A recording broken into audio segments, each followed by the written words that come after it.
checkup on avoiding trouble spots in retirement plan administration. Today's program will be presented by Dave Dacey, partner with Rhythm Smith & Brown, David Hudak, Senior Consultant at Portfolio Valuations, Inc., and Howard Levine, partner at Drinker, Biddle & Reese. Before we begin, I have a few housekeeping notes just as a refresher. Materials for today's presentation can be found in the toolbar located on the right of your screen. Also at the bottom of your toolbar, you will see a chat box. Feel free to send us your questions during your presentation. We will do our best to address them. There will be 7 polling questions throughout the program. To qualify for CPE credit, you must participate in each poll. CPE certificates will be emailed to you within a few weeks. And finally, once the webinar is over, there will be a pop-up asking you to complete a survey of today's webinar. Please take a moment to complete it. It is our way of being able to provide you with the best and most relevant programs possible. With that, I'm going to turn it over to Dave. Well, thanks, Ashley. Appreciate that. And one other quick housekeeping point before we formally get started. Today's webinar is a 75-minute webinar. Because webinars are intentionally brief, we're not going to cover every single aspect of every possible set of facts and circumstances. The opinions that are expressed today are certainly our own. They're not necessarily the opinions of our firm, and I'm not even sure we're going to agree with each other, but chances are we will on certainly a lot of things. I think there's a lot more commonality between us than, say, like our Congress, for example. Today's webinar doesn't constitute any legal advice or any kind of advice that should be relied upon without first talking to a qualified professional. And really the main message point for today's webinar is increased awareness and utilizing knowledgeable professionals to comply with your fiduciary requirements.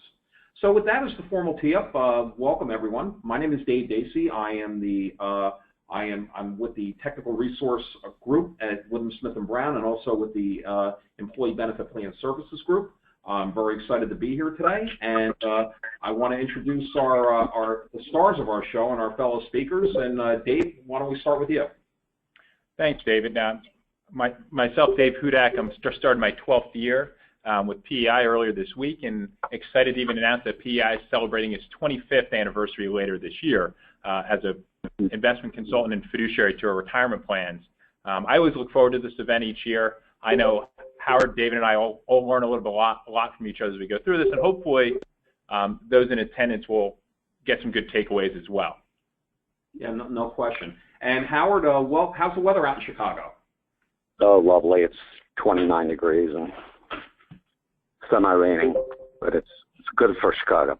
Anyway, Howard Levine. I'm a partner with Drinker, Biddle & Reese in the Chicago office, and I practice in the areas of qualified retirement plans, executive comp, ESOPs, and all of that always entails a good deal of work in the fiduciary area under ERISA. I'm not going to say how long I've been doing this.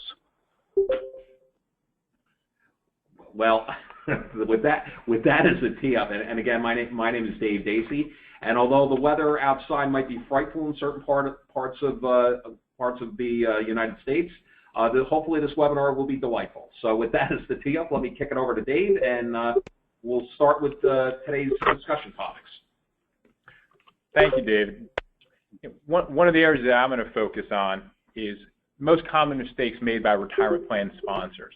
And I think this would be a nice lead-in to the comments that Dave Dacey and Howard Levine will make when I'm concluded in terms of some issues that the IRS and DOL are concerned about. And then David's going to talk about some reporting issues from an audit perspective. So that being said, what are some of the most common mistakes that retirement plan sponsors are making? And I'm going to focus on 3 broad areas. First, the lack of structure. Secondly, the failure to properly select and monitor. And then finally, inadequate documentation. I really like this slide. Lack of structure. Why is this so important? If you're a plan sponsor or even a practitioner in the industry, there's been a lot going on the past number of years, from lawsuits. We have the fiduciary regulation going into effect later this spring, maybe delayed, maybe not. It seems to be getting more complex by the day. ERISA is complicated, and obviously some of these new rules and regulations can be overwhelming, to plan sponsors that really are trying to do the best things and stay on top of these. So where do you start? And when we talk about lack of structure, the idea is to try and help you avoid running into some issues. First area, when PEI starts working with a new client, one of the things we always like to ask is, let's look at the governing documents. What's important in terms of creating that perfect foundation for your plan to make sure that you're going to have a level of structure within your plans. One thing I always suggest is you have a plan document, a summary plan description. Always a good idea to review them at least once a year. You want to make sure they're up to date. You want to make sure operationally that you're operating the plan in accordance with the plan document. If your plan document says you can only allow one participant loan at a time, operationally you don't want to be allowing two. And sometimes if you allow too long to go between those reviews, sometimes you could have things that fall through the cracks that can create some issues. So good idea there, review them once a year. So that's going to talk about how you operate and run your plan. But from a plan sponsor and a committee standpoint, from a fiduciary point of view, there's a couple good documents you want to have in place. First being a committee charter, second being an investment policy statement, and third being a plan sponsor philosophy. So just kind of starting with the committee charter, what is that? What's the role and purpose of that document? Essentially what that is there, it's to create structure for the committee. Who's on the committee, how often the committee meets, what are the roles and responsibilities? Does the committee just have oversight for the investment portion? Sometimes we've heard recently do you have a committee for the investment and administration, a single committee, or do you split those into separate? So a committee charter will help delineate where the responsibilities of the committee lie. The next important document is the investment policy statement. And the investment policy statement is important because it helps take the emotion out of investment decisions. You see the markets going up and down. Sometimes, obviously, that creates angst among participants. It can also create angst among committees as well. So a well-structured investment policy statement can help you stay in the right path. A key thing with investment policy statements is you want to be specific, but not so specific.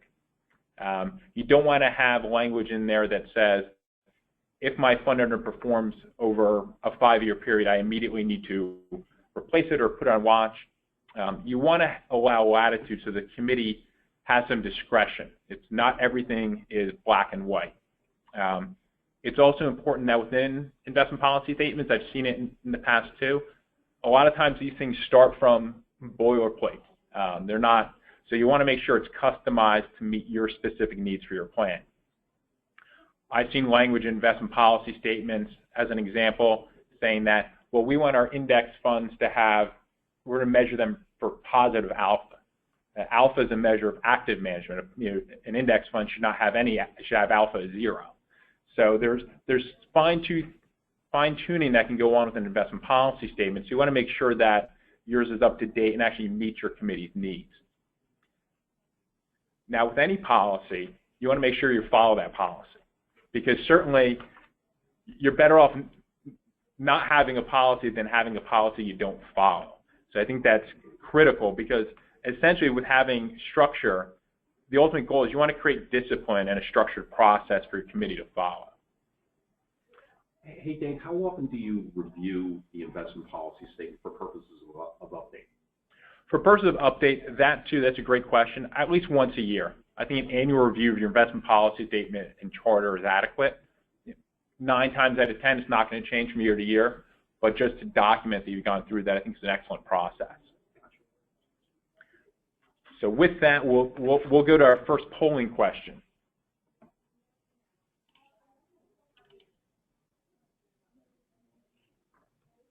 And that's you, Ashley, as far as voting. The first polling question has now been launched.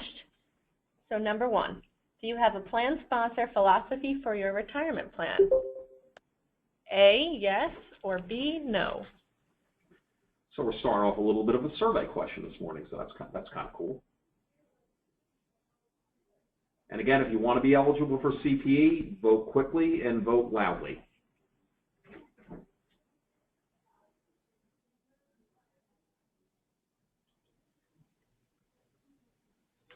There are about 78% of you who have voted. Yeah, let's give people a couple more seconds. We're going to wrap up the polling in about 5 seconds. So get those final votes in. 5, 4, 3, 2, and 1, and we're gonna close the polls now. And let's take a look at the results.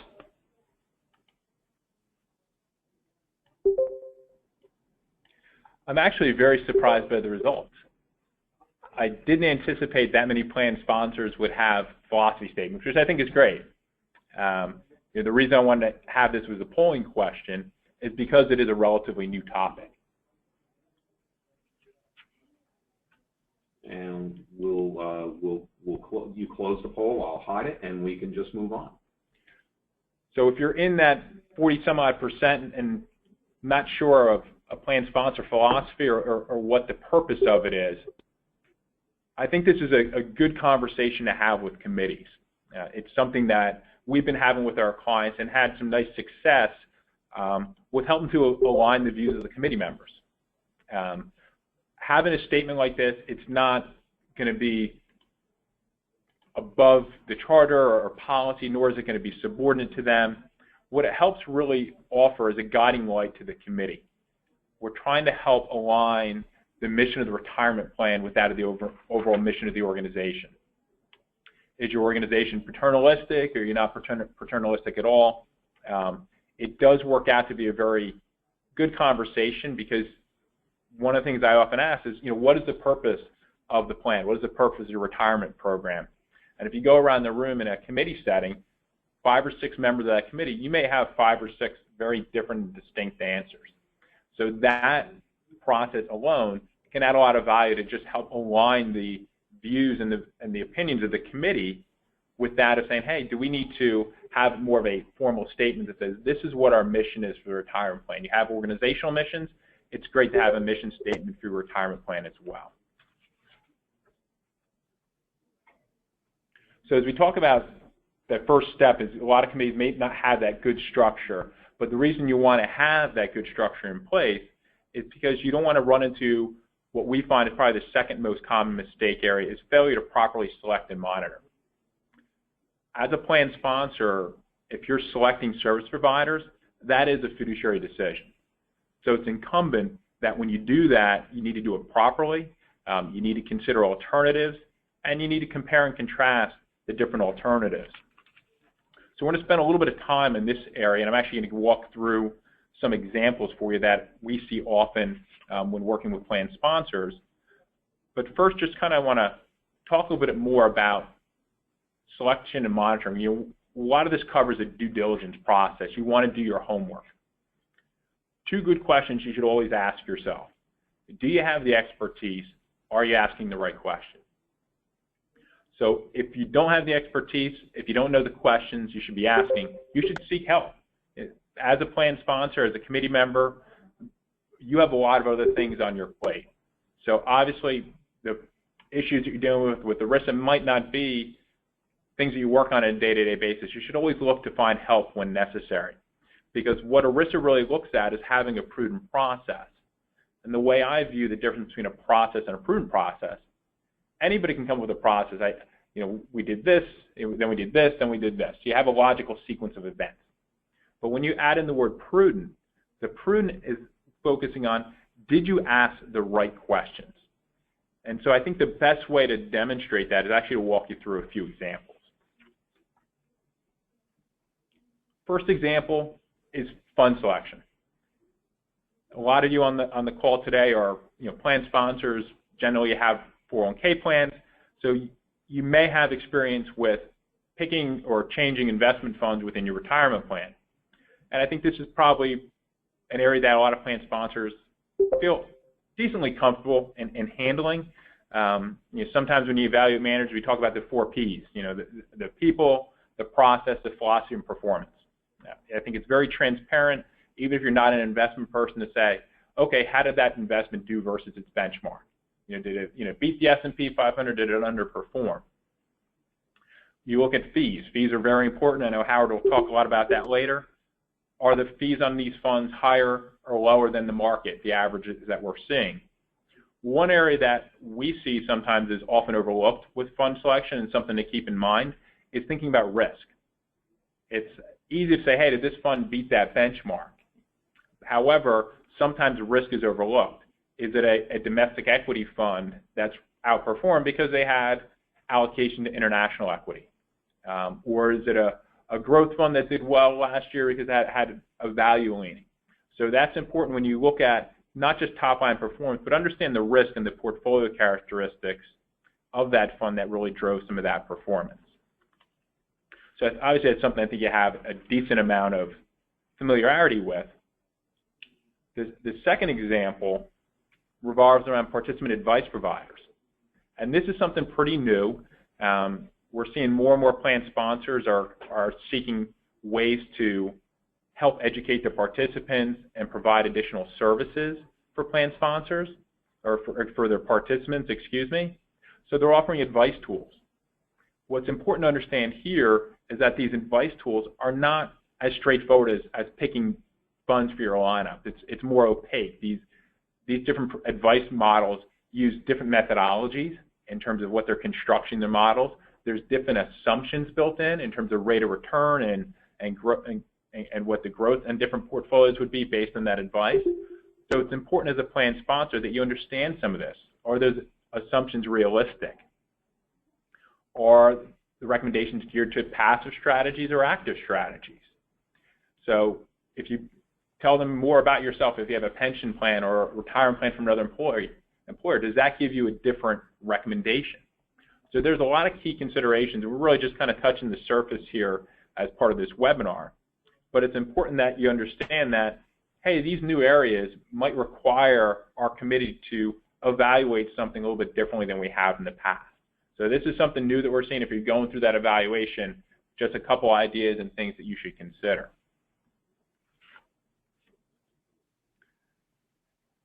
And the final example I want to share in terms of the failure to properly select and monitor has to do with fees and fee structures. And I think this example actually might be the most difficult to really understand, but obviously one of the most scrutinized areas.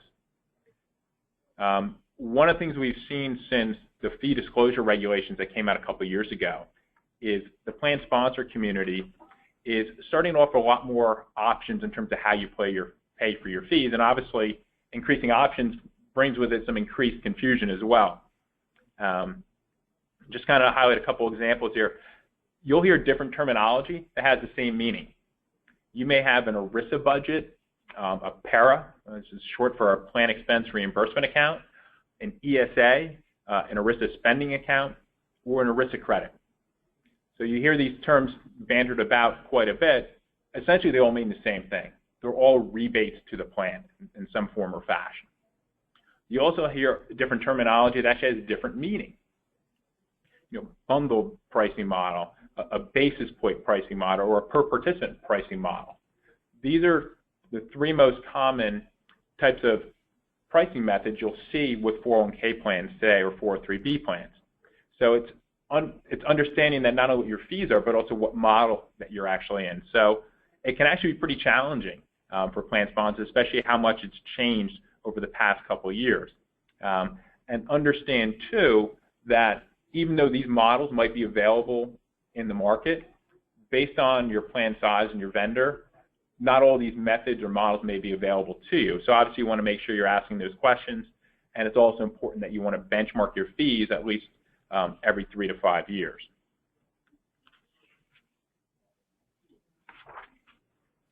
So let's, we're going to go into the next polling question now, which I think will kind of tee up the next slide in terms of fees. Okay, our next polling question, and Ashley, you want to read it? I think that'd be great. Sure, Dave. Should you always select the cheapest investment alternative? Yes, no, depends. And again, in this post-election season, the votes are coming in fast and feverishly. That's very exciting.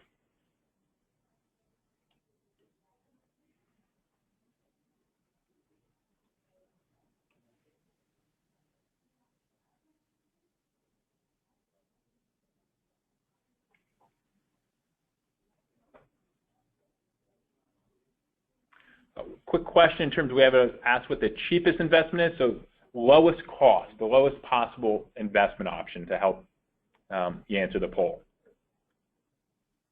And we are going to close the poll in just a second, so get those final votes in. And we're going to close the poll in 5, 4, 3, 2, and 1, and the polls now are officially closed. And we will share the results. And nobody said yes. Yeah, overwhelming. I think everyone gets a gold star in their permanent fiduciary record.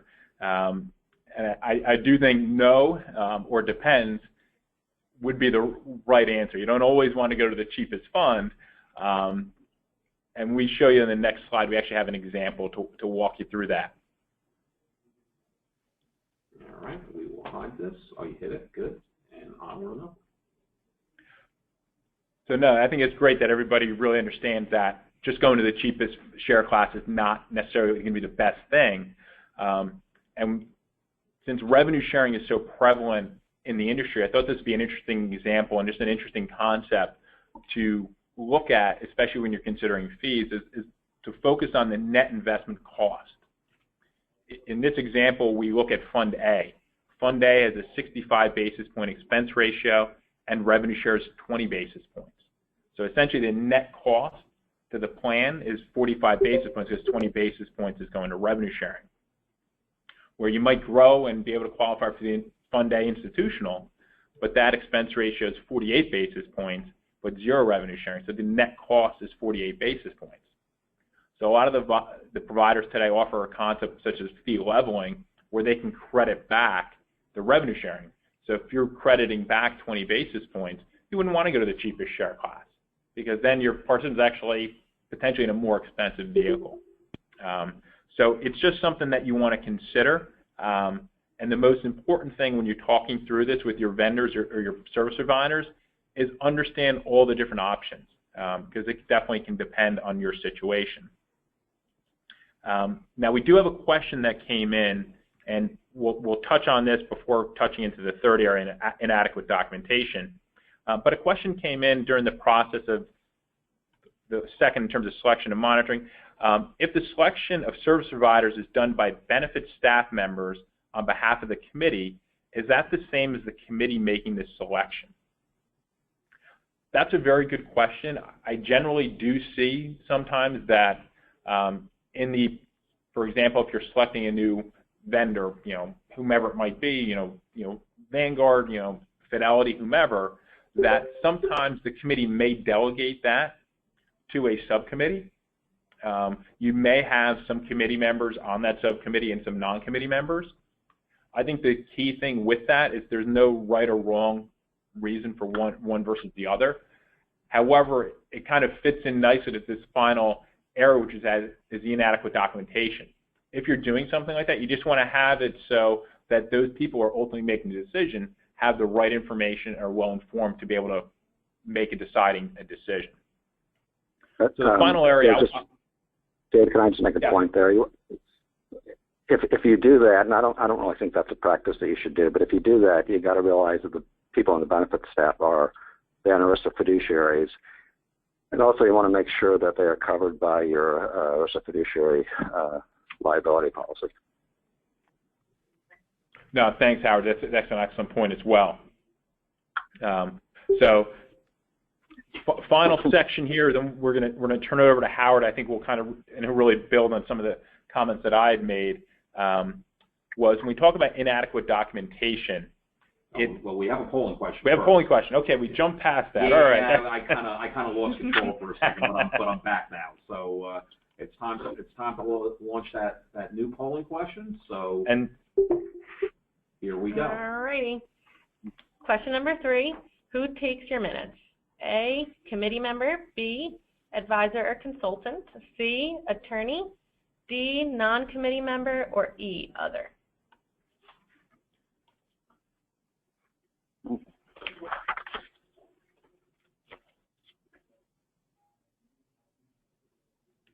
And our folks are indeed voting quickly with these polling questions, which is good for purposes of getting everybody out of here at a reasonable hour. So that's a good thing.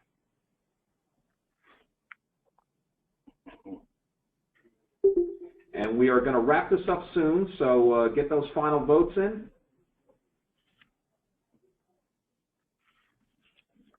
And we are going to wrap up in 5, 4, 3, 2, and 1. And we are now closing the polls.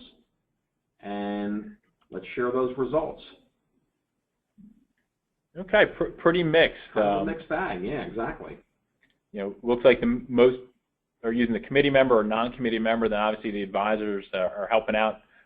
Not so much from the attorney community, but certainly as we get into the next slide in terms of tips on meeting minutes, one of the things that we find when we talk about inadequate documentation, I often find that this is really the Achilles heel of committees. Everybody's out there trying to do the right thing, but if you're not documenting that, did that really happen? So I think these are some really good tips for committee meeting minutes. Number one, you want to draft soon after a meeting. Make sure it's fresh in everybody's mind. If that's done by a committee member or somebody outside the organization, within a week or so of that meeting, you want to probably at least have a draft version available for review. And essentially, you want to make sure that you're demonstrating that a prudent process was followed. I often suggest that you want to look at it, hey, if a third party, an outsider, looked at my minutes, could they understand what the committee is doing? What were they talking about, the last 2 meetings, and does that make sense? You should have either internal and/or external ERISA counsel review the minutes, making sure that things that are in the minutes make sense. And finally, you want to formally approve them at the next meeting. I think it's always a good idea that you have an action item on there.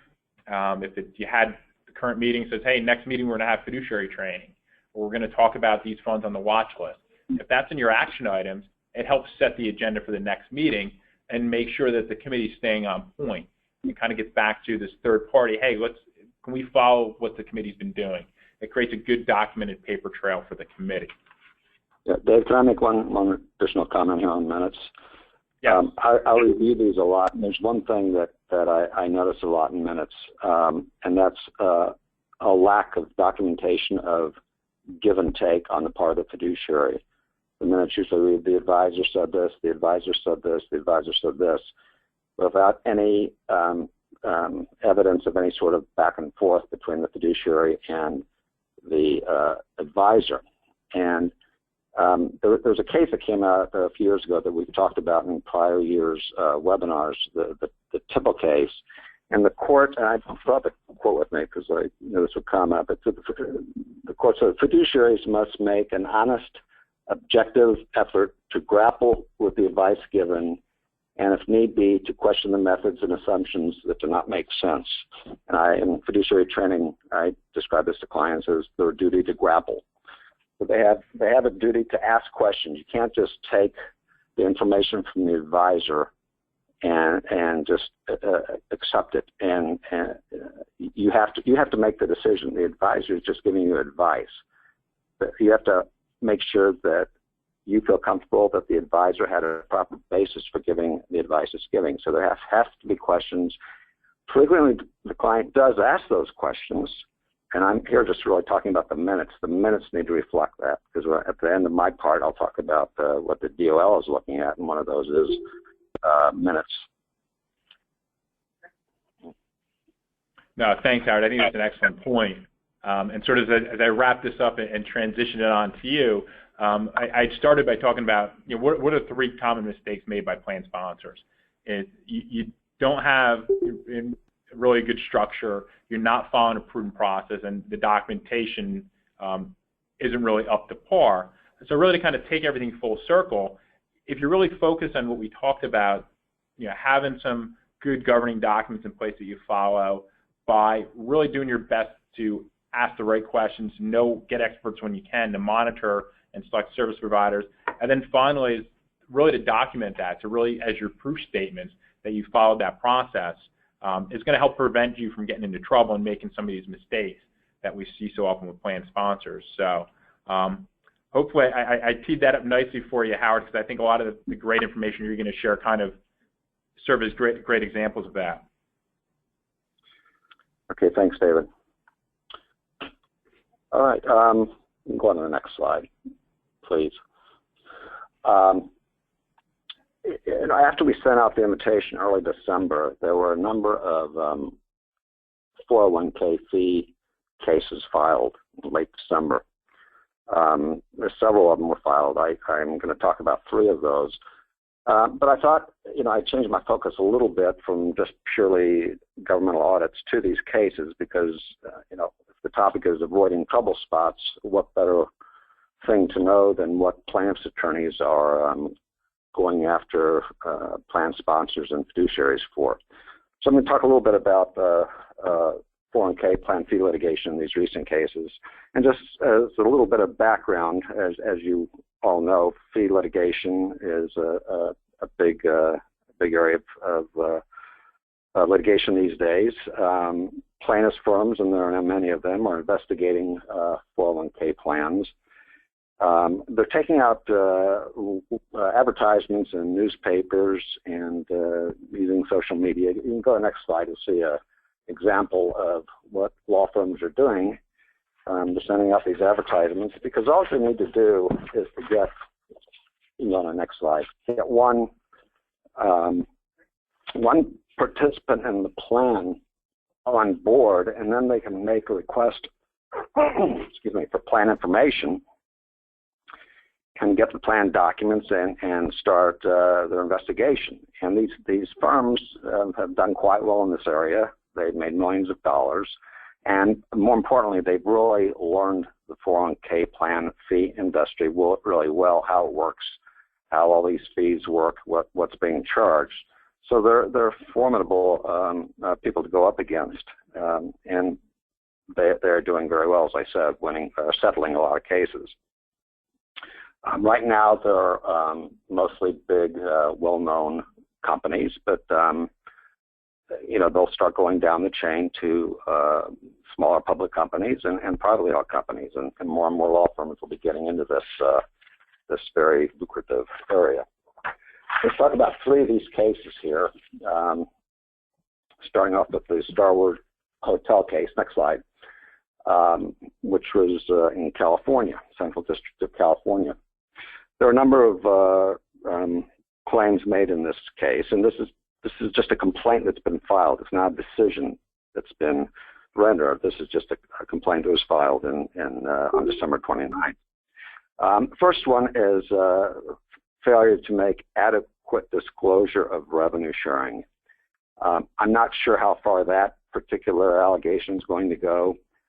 This is a Ninth Circuit case, but other circuits, most notably the Seventh Circuit in a case called Hacker versus Deere, has held that you don't really have to disclose revenue sharing.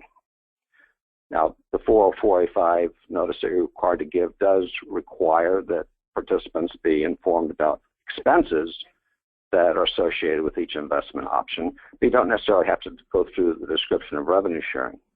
Now, the service provider does have to give the plan sponsor information regarding revenue sharing, but there's a big question about whether or not that has to be passed on to the participant, and I think that's going to be a tough one for them to win on.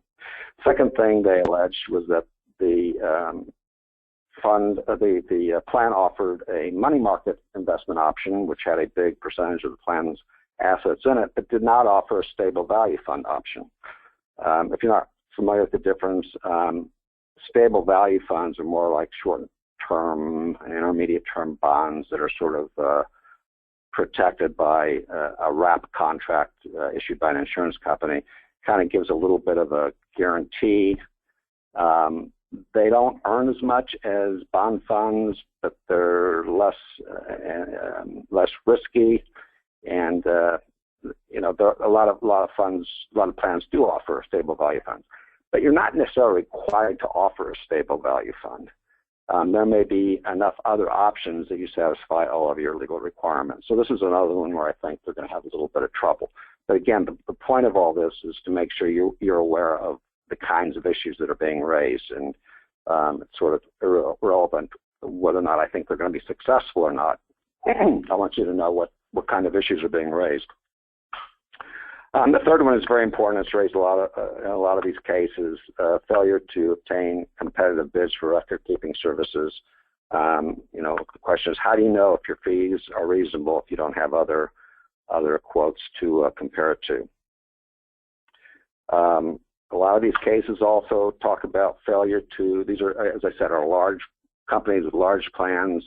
They're not utilizing, according to these complaints, not utilizing the bargaining power they have. It's a competitive business, record keeping, and investments for 401k plans. Are these companies utilizing their leverage? I know we have in attendance at this webinar large companies and smaller companies. Particularly the larger companies should make sure they're using the power, the size of their plan to negotiate the best possible fees. And then they also made an allegation regarding the passive fund that they offered. The particular fund that they used, the index fund, was really comprised of other index funds offered by the same family. And the participants were being charged not just for the top layer index funds, but fees related to the sub-index funds of that same family. So in this particular case, this passive index fund's fees were about 4 times or 5 times what the plaintiff's firm said Vanguard charged in its similar index fund. So this is kind of an important point, that you need to really make sure you understand all of the fees that are being charged. And it may sound like, passive index, in this case is 0.28%, pretty low, but still higher than comparable index funds of other, Vanguard and others. So you want to, just a good point, make sure you understand the fees. Okay, let's go over to this Delta Airlines case. This is kind of interesting. There were 200 options offered by the Delta Airlines plan, which seems like a lot to me.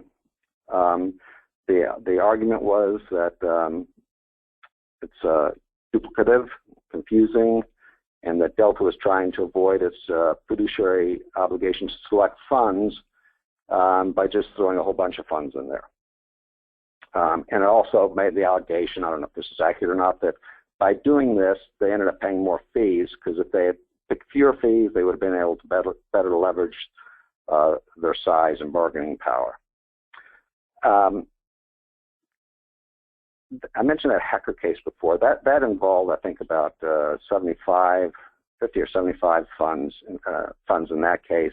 And the court actually looked at that differently and said that, the company's doing okay, because they were really giving participants a wide range of things. And if one fund had a high expense ratio, there was a similar fund with a lower expense ratio.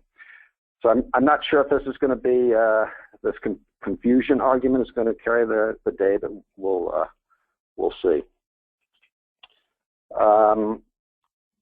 Failure to select lowest cost investment options. We just talked about that. There isn't a requirement that you pick the lowest cost fund, but the important thing to keep in mind is that if you don't, you have to make sure your minutes reflect why you didn't. There may be very good reasons not to pick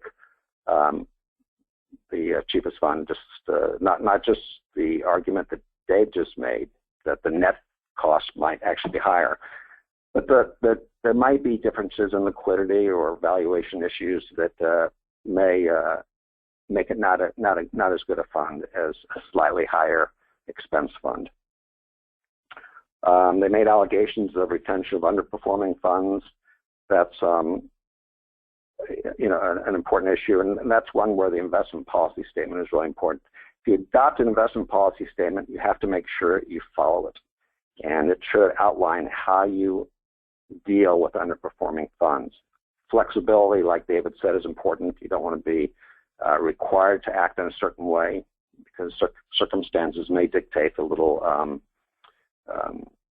more consideration of before dropping the fund. But there has to be good reason for keeping it on if it's continuing to underperform for a long period of time. And then these other allegations similar to those in the other case. Let's go on to the Essentia Health case. This was all about record-keeping fees and failure to monitor record-keeping fees. Failure to monitor the performance of the investment committee on the part of the plan sponsor. And I just want to mention one thing, because the duty to, when you appoint a committee, as Dave just said, that's a fiduciary act.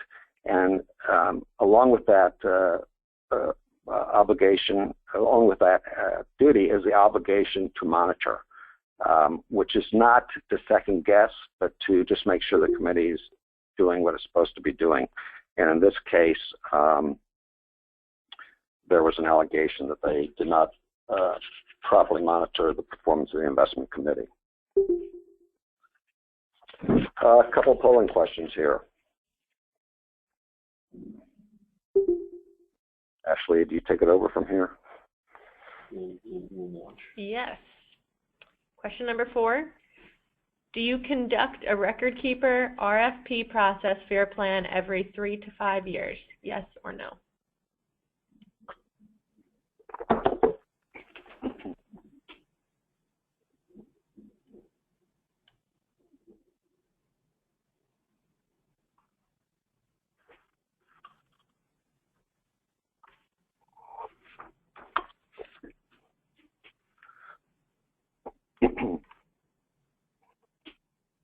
And we're going to close the polling in about another 10 seconds or so, so we should try to get those final votes in.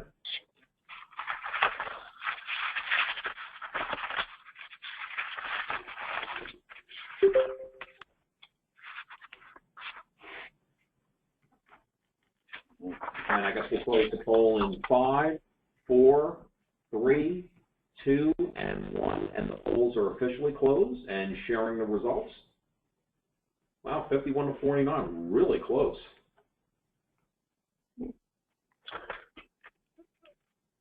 Well, I mean, let me just make it one comment. If there's no requirement that you do an RFP every 3 years or every 5 years, I think it's a good idea. 3 years may be a little too soon. 5 years may be a better number. But it's not just, you don't necessarily have to go through an RFP to make sure the fees are reasonable fees are being paid. One thing a lot of clients do is just bring in a third-party consultant who is very familiar with the marketplace, and they can review what you're being paid, what you're paying, and tell you whether or not they're reasonable. And if it's not reasonable, then you can undergo an RFP. Or, of course, if you're dissatisfied with the service of your record keeper, you want to undergo an RFP process for that reason as well. The next question, maybe I just was interested in this. We have another polling question.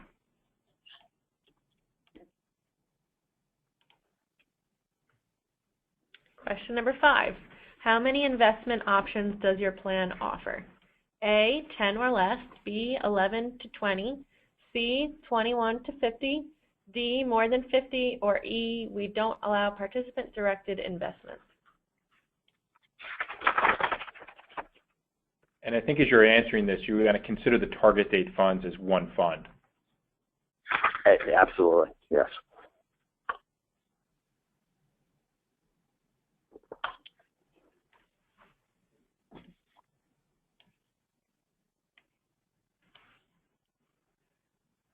And again, the votes are coming in feverishly, but in the interest of time, we are going to close the polls in 10 seconds, so get those final votes in.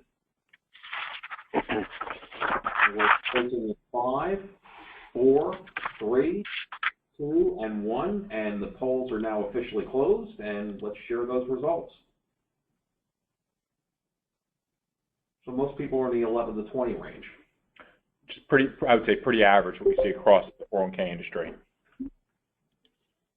Interesting. Yeah, it'll be interesting to see what this court does with this allegation that it's a violation of fiduciary duties to offer 200 options. I can't really tell you what I think the court's going to rule on that allegation, but it does seem like there is an argument there to me that you are offering so many funds that you're requiring a level of investigation by your participants that it may be counterproductive, but we'll see.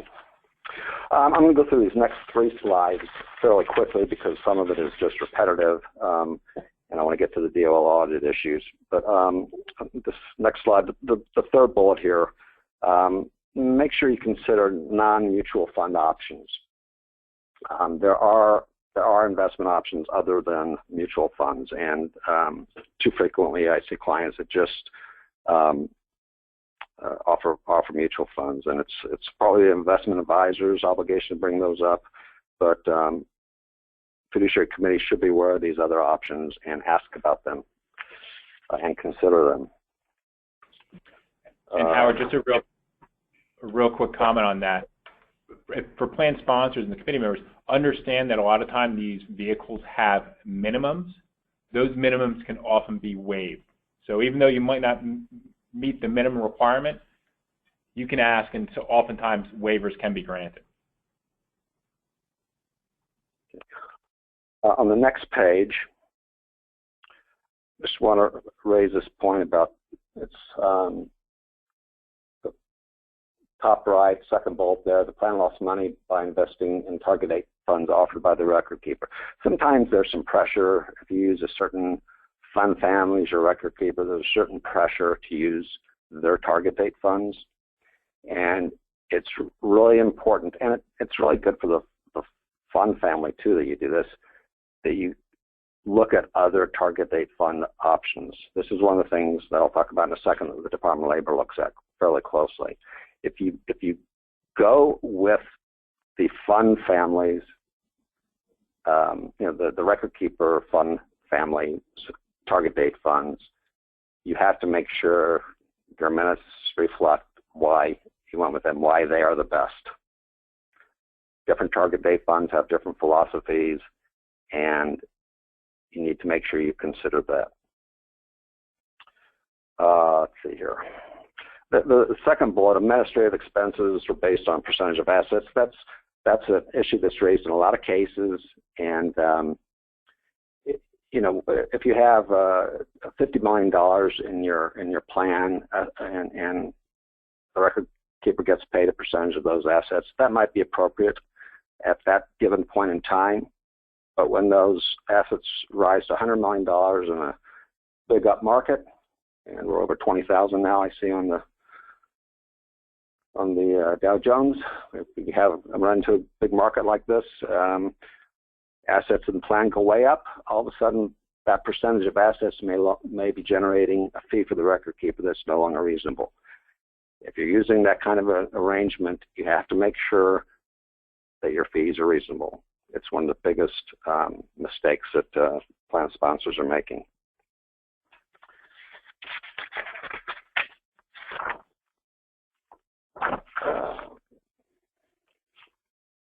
I think we can skip the next slide because we've covered most of those issues.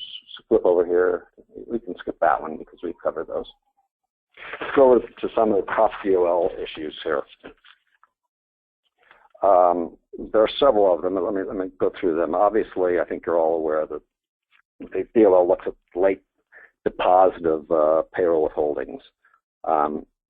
Generally, for plans that have more than 100 participants, you're expected to get your money into the plan within 3 business days, and that's a maximum. If the Department of Labor comes in and figures out your system is sophisticated enough that you should be able to deposit the money in 2 days, they will cause you heartache over that. Administrative and investment expenses are looked at very closely. They look at the Schedule C with all the information. They look at the amount of fees. They look at revenue sharing. They look to make sure you've received your 4B2 notices describing the service provider fees. And they will look to make sure that the committee reviewed those notices. They will look at minutes of meetings to make sure the 4B2 notices were actually looked at. They always ask for minutes when you get your lovely letter saying you've been selected for audit and we need the attached documents. One of the things on there is always minutes of the plan committee meetings. And they will go over these. And they will look for several years worth of minutes. So you want to make sure, and I think David mentioned this, that there are no red flags in there. You don't want to have issues raised that weren't answered. So if somebody asks a question about a poorly performing fund, the minutes should also reflect how that question was answered. Target date funds that we just talked about, the Department of Labor is very focused on target date funds. It has been for 3 or 4 years now. It issued some guidance back in 2013 that described what fiduciaries should be doing in terms of target date funds, what they need to do to satisfy their fiduciary responsibilities. You should be familiar with that guidance and follow the recommendations that are in there. And basically, it comes down to understanding how your TDF works and how it compares with other TDFs. And you have to document why you picked that particular TDF.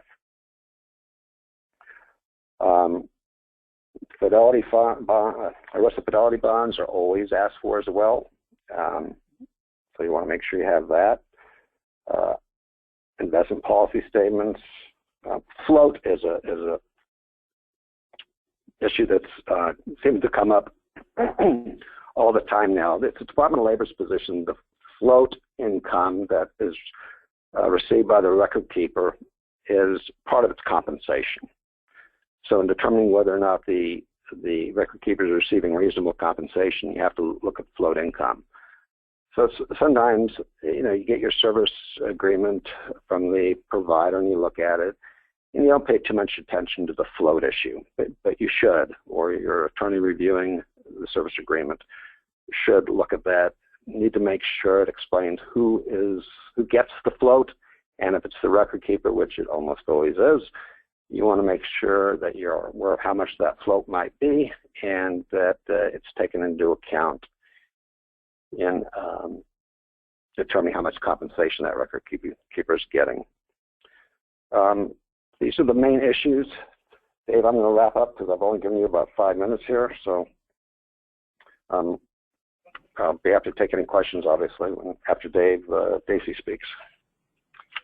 Okay, well thanks, Howard. And yeah, I think we're actually going along pretty good as far as time is concerned. So if we do have time for questions at the end, we will certainly address those. And like I mentioned earlier, to the extent that we can't get to everybody's questions, we'll certainly reach out after the conclusion of the webinar to make sure we get an answer to your question.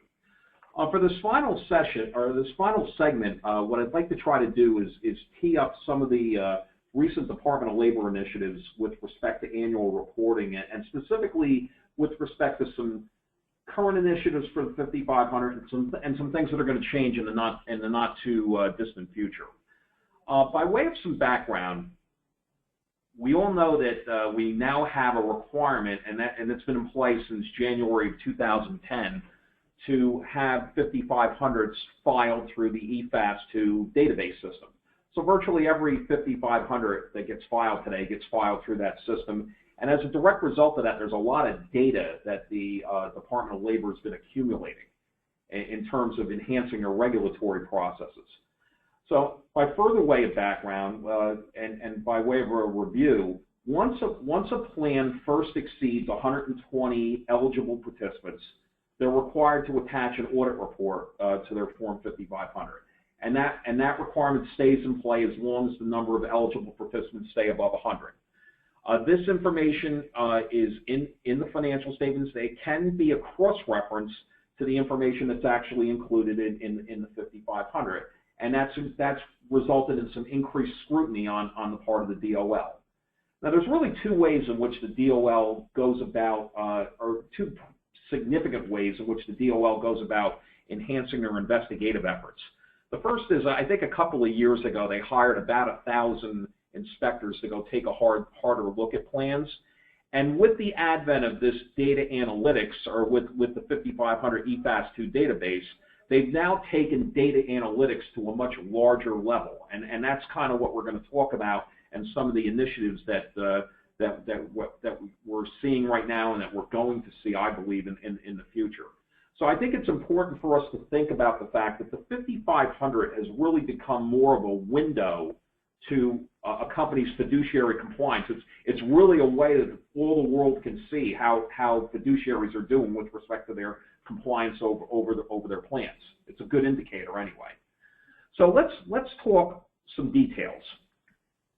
This particular slide summarizes a study that was done by the Department of Labor, and they released their conclusions back in 2015. So, and I think it really deals well with the whole concept of audit quality. Now, by way of some background, this is not the first study that the Department of Labor has done. They did a study back in 1988 where there was a 23% deficiency rate. They did a further study in 1997 where that deficiency rate went down from 23% to 19%. In 2004, they did another study that was 33%.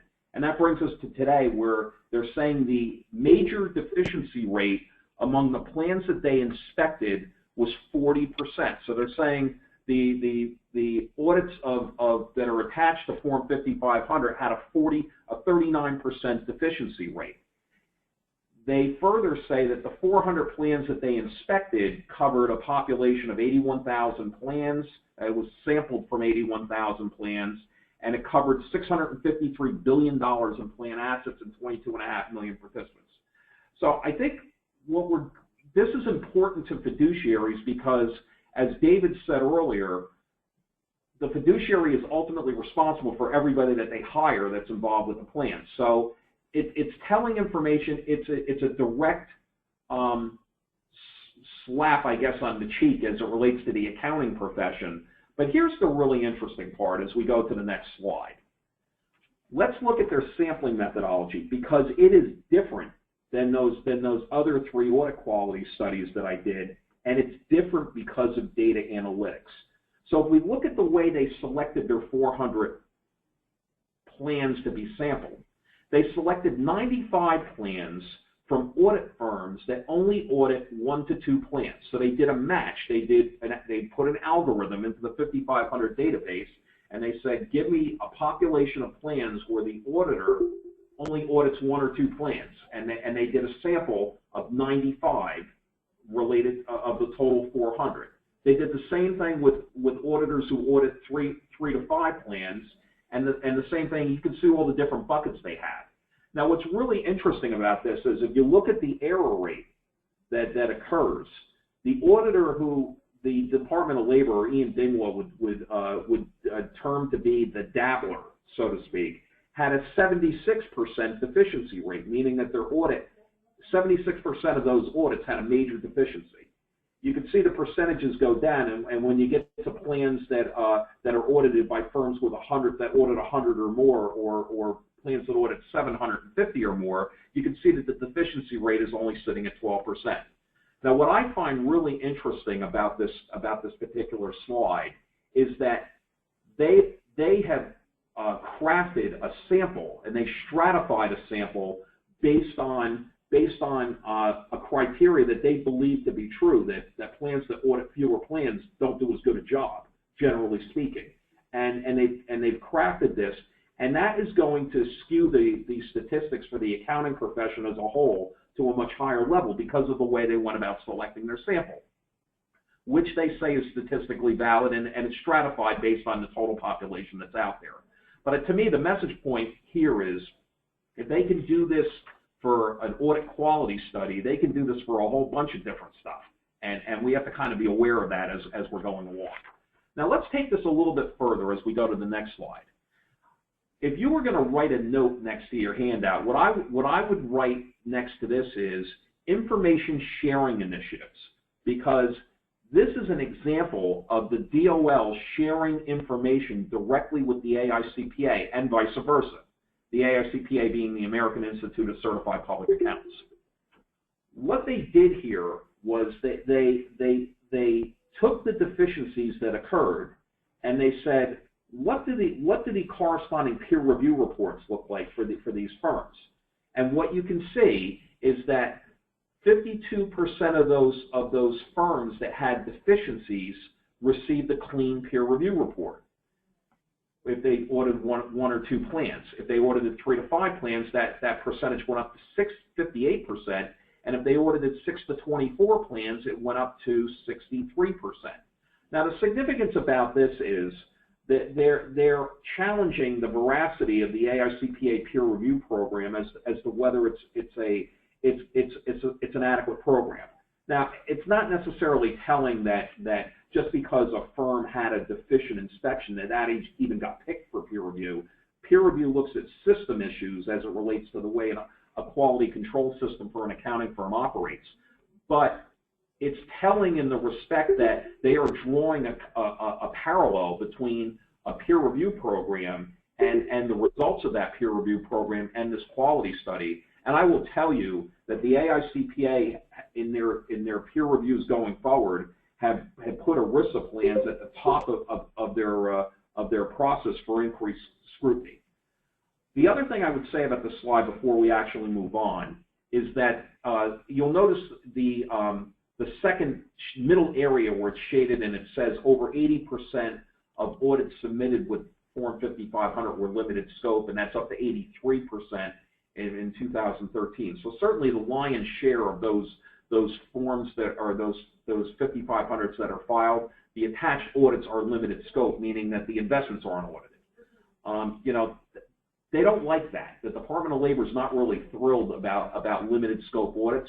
So stay tuned to see if they want to try to do some kind of initiative related to either getting rid of the limited scope audit or redefining it.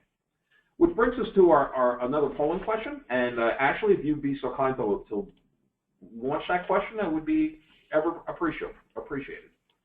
So next question, true or false, the DOL shares 5500 information with accountancy state licensing boards. True or false?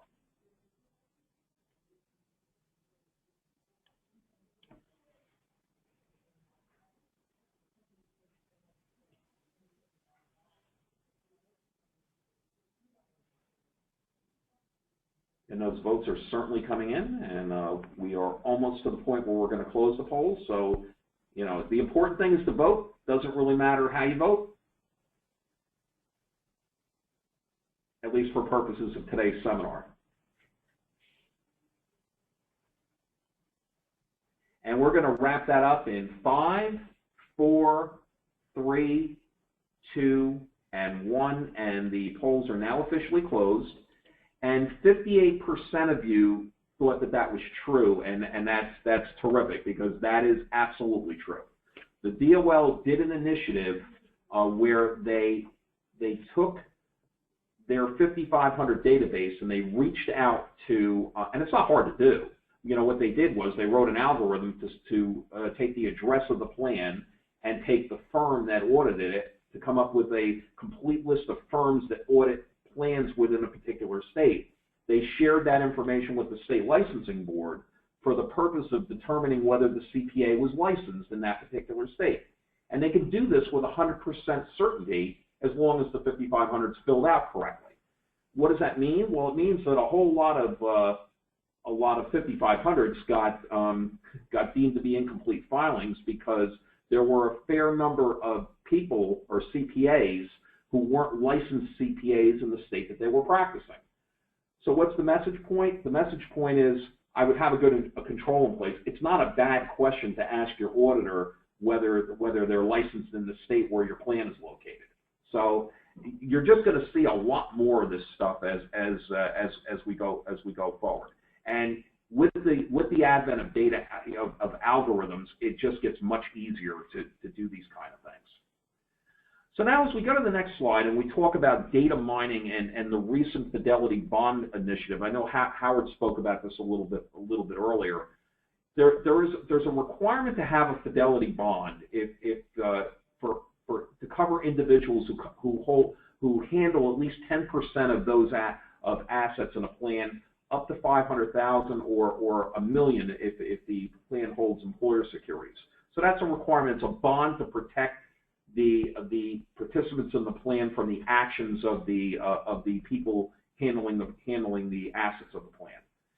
The DOL took one single question on the Form 5500, do you have a fidelity bond in place? If the answer was no, or if it was left blank, as I understand it, they sent letters to every one of those plans, and they said, you know, you have 15 days to either amend your 5500 with the correct answer or produce a copy of the correct bond and mail or email or fax it to the Department of Labor. It was an initiative that they ran. And it was an easy thing for them to do because, again, it's a box on a 5500. So, you know, I mentioned the 5500 is almost like the window to the soul of an employee benefit plan, and this is really a good example of that. So, you know, I think you're just gonna see a lot more of these kinds of things. I would certainly defer to Howard from a legal perspective, but as I understand it, a lack of bonding could, you know, certainly trigger a potential audit. Fiduciaries could be removed from the plan, and there might be potential excise taxes. So, you know, there are things to be mindful of when it comes to the 5500. I mean, to the fidelity bond. It is a fiduciary requirement. It's not anything that's optional. Yeah, exactly. Yeah. So this next slide is a new development. It's not required for 2016. It's being skipped. But let's look at what the DOL is trying to do with this particular piece of information.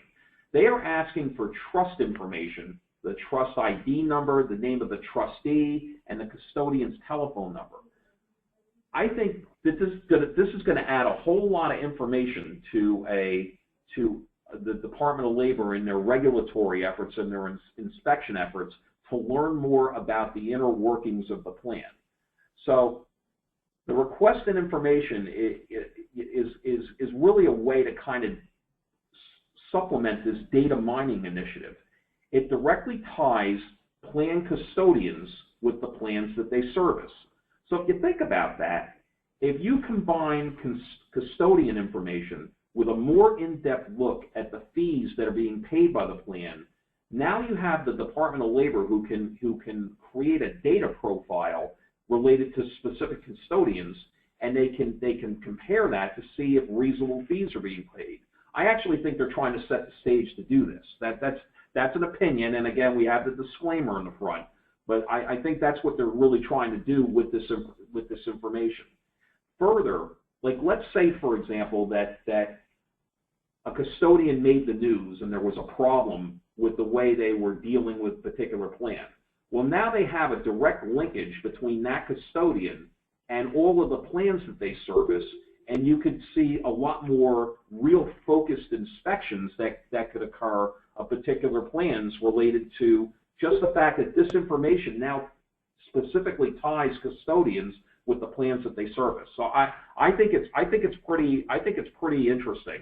And you know, Dave mentioned earlier that every hire that a plan does is a fiduciary decision. So this is something that as fiduciaries we should all be mindful about. As we go to the next slide, you know, proposed changes in financial information reporting. I think this is a little bit more of the same in terms of setting the stage for the new 5500 and some of the things that are going to occur and some of the things that the Department of Labor are focusing on. I will tell you that the DOL in every conference I ever go to and in every discussion that I have with the DOL, they from their perspective, hard to value investments pose a greater risk to the plan than those plans that don't invest in those investments. So you can see that's one of the things they're asking for. They want to know, they want a split up of Schedule H, and they want to know what the hard to value investments are, what the limited partnership investments are, what the derivatives are. They want to have all that information in order to data mine and figure out what those plans that might be subject to a little bit more scrutiny. They're looking to modernize, and they're looking to change some of the fee disclosures around. And with that in mind, with respect to changes in plan expenses, and again, some of this is a little bit off, but it's something that we should start thinking about now. That's really the message point. They're looking to get a lot more granular with respect to the plan expenses that are out there. So you can see, like, they have salaries, the audit fee, the legal fee, what the participant accounts, when participant accounts are directly charged for these expenses, how the expenses are charged. Are they done on a pro rata basis, a per capita basis? David talked about that a little bit earlier today. And then simplifying indirect compensation, they want to do away with the formula and make it a more specific dollar for the indirect compensation that's occurring on Schedule C. This creates a lot more clarity, and it creates a lot more opportunity for data analytics. I think that's the thing that we should be mindful of. And I think the message point today is, let's start developing these controls to make sure that we're assessing these things to make sure that they're in fact reasonable. A couple quick words on expenses. Part of the plan process should really be to make sure that actual expenses paid by the plan are in fact permitted by the plan. So is it covered by the plan document? Is it an acceptable expense to pay, or is it a settler cost? So if it's a settler cost, for example, a cost to establish, amend, or terminate a plan, those you're not permitted to, the plan's not permitted to pay those kinds of expenses. So we want to make sure that that's being covered and being considered. And I would say as far as that's concerned, when in doubt, give Howard a call, because you know, it can be a legal question as to whether it's a settler cost or an administrative cost and whether it's permissible. You know, and I'm sure Howard would love to get your phone call. So you know, we should just keep that in mind. So actually, I think we're up to another polling question. So let's launch this. So last polling question: drafting a plan amendment to maintain tax qualified status for the plan is always eligible for payment by the plan. True or false?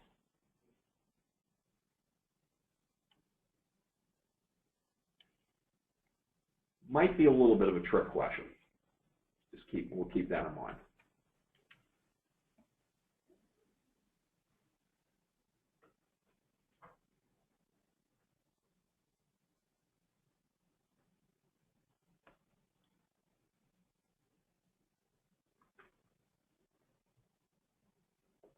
And I think we're going to close the poll in 5, 4, 3, 2, and 1. And let's close the poll and share.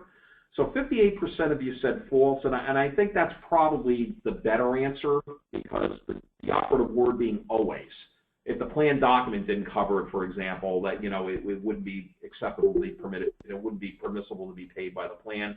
And if it's tax qualified status, but it's a strategy in order to kind of maximize sponsor contributions, that wouldn't be available. And again, if you have questions about this, give Howard a call. He would, you know, I'm sure he would love to hear from you. So with that said, we're getting down to the final couple of slides.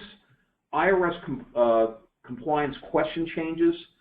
I want to spend a couple of brief minutes talking about the concept of uncashed checks, because they are taking on more of a center stage with the Department of Labor. I know at all the conferences we go to, when the DOL speaks, they're always talking about uncashed checks.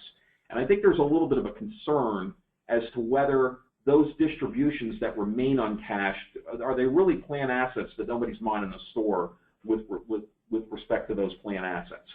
I also think their focus point on expenses paid by the plan sponsor, you know, they're asking for that information too. And you might say, well, why are they asking for plan sponsor paid expenses? I think they're doing it to try to establish a better benchmark in order to better do data analytics to see if an expense is unreasonable. If the plan's paying it versus the plan sponsor paying it, the expenses of the plan are still the expenses of the plan, except some are on the plan's financials and some aren't. I think the important takeaway is, let's have a process in place to cover these kinds of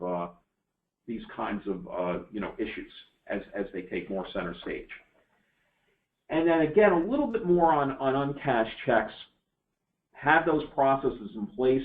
There is a field assistance bulletin that I mentioned in the last bullet here that deals more with locating terminated participants in a terminated defined contribution plan.